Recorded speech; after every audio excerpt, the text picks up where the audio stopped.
WMDT 47 News, live at 10.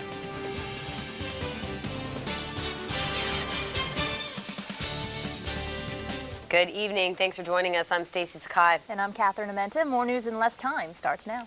Well, in a season traditionally for giving, many are in serious need. Hundreds were in Pocomoke as the city police reached out even further to those they protect every day. WMDT's Ine Park reports. Excited! Great, outstanding. It's good to be able to help others. It was unanimous. The Pocomoke City Police Department's annual Christmas party was a hit with more than 600 gifts, a free dinner, and of course, a visit from Santa and Mrs. Claus. I really want to get up there. The event was a group effort with funding from the Governor's Office of Crime Control and Prevention and gifts from Toys for Tots and local churches and businesses. We have a lot of volunteers throughout the community that actually help put this together, and then all their children attend as well. Relationships are forming too. The councilman says it's a way to lessen any fear that the youth may have of the officers. The kids feel more comfortable by talking to the police in the neighborhoods and everything, and that really makes a big difference. The kids are wanting to go to them if they need them. So while each walked away with 3 or 4 presents, they also learned that the door is always open.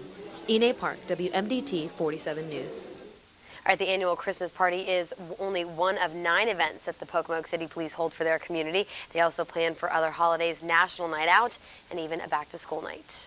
Very nice. In Wycomico County, the Sheriff's Department collected gifts and donations to help 16 families. Kids received toys and bikes on their wish lists, and of course a helmet to go along. One parent says the gesture is bigger than the toys the kids receive. It's reaching out and touching the kids in the community, letting them know that there is hope.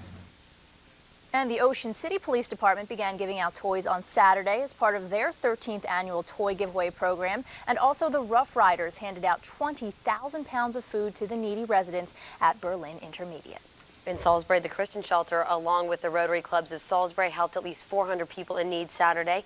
One volunteer said they received more donations this year because even when people are struggling economically, they are conscious of what they have and want to help others.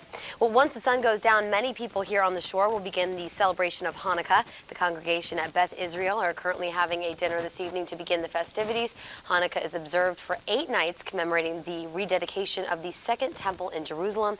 Every night, a candle on the menorah is lit. And tonight, Maryland's largest menorah was lit on the downtown plaza for the first night of the holiday.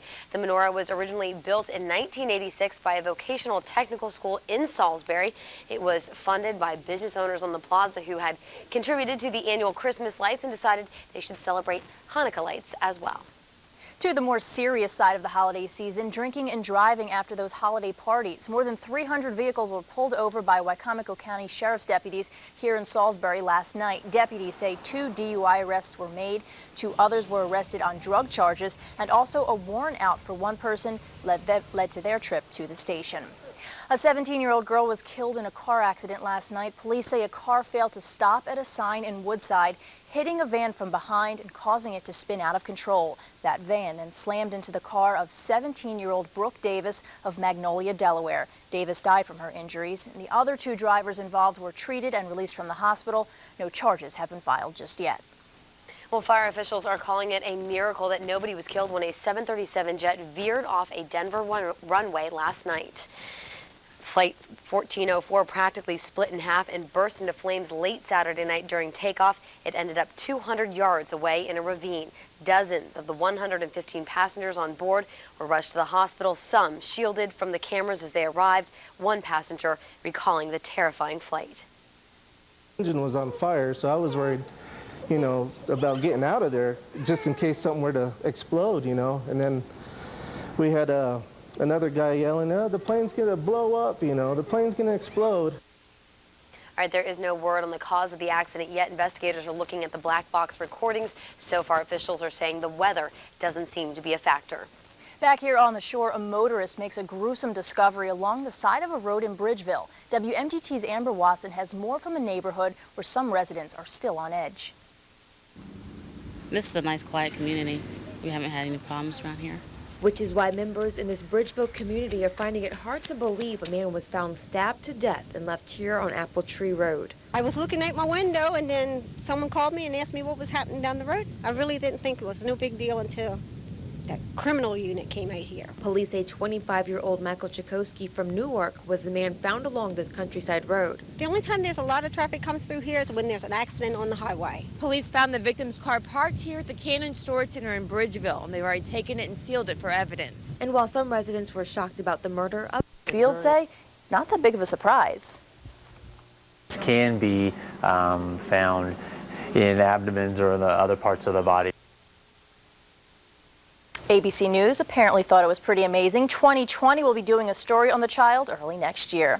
Back here on the shore, a child care facility in Ocean City just received a generous holiday present. It's in the hopes of brightening the lives of kids facing cancer. The Pocomoke City Hardwire has donated 6 flat-screen TVs. They gave them to Children's House by the Sea in Ocean City. The house is a nonprofit organization that cares for critically ill children. Many of the kids have cancer. They go to the house to use its services and experience life at the beach.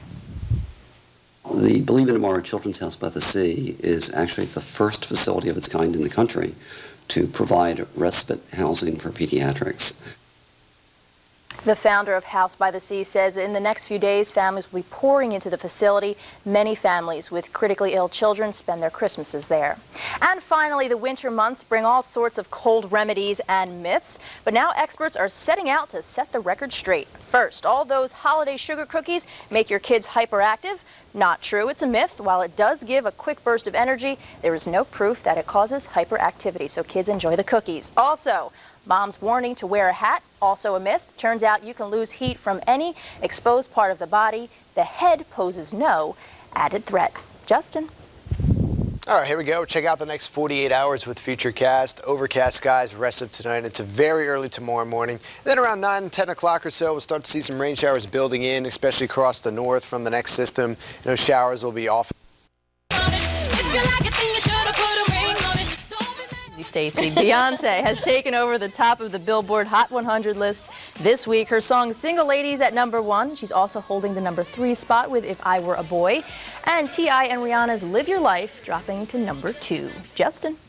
All right, plenty of Christmas parades going on over the past few days, and tomorrow evening, Snow Hill will be having theirs. Start time, 6:45. Temperatures, chilly, upper 20s, maybe 30 degrees. Under dry conditions, though, but at least the winds will not be blowing, so we won't have to be dealing with those brutal wind chills that we had today. Georgetown tomorrow, sunshine, 35 degrees for the high temperature, and then mid-50s for Tuesday. Watch out for the rain arriving Tuesday night. Wednesday will be the warmest day, back into the low 60s. Stacey and Catherine. All right, now Santa, he should be up at the North Pole getting my gifts in order. Right. However, he took a break. He was in Denver this weekend. Really? And he was making a splash at the Denver Aquarium. You may not be able to recognize him with the goggles on, but some said the beard and the suit gave it away. Yeah. I can see how people can figure that out. It's not the Easter Bunny, folks. There you go. Thanks for joining us tonight at 6. If you missed any of the phone numbers or web links, just go to our website and click on 47 web links. We'll see you tonight. Good night.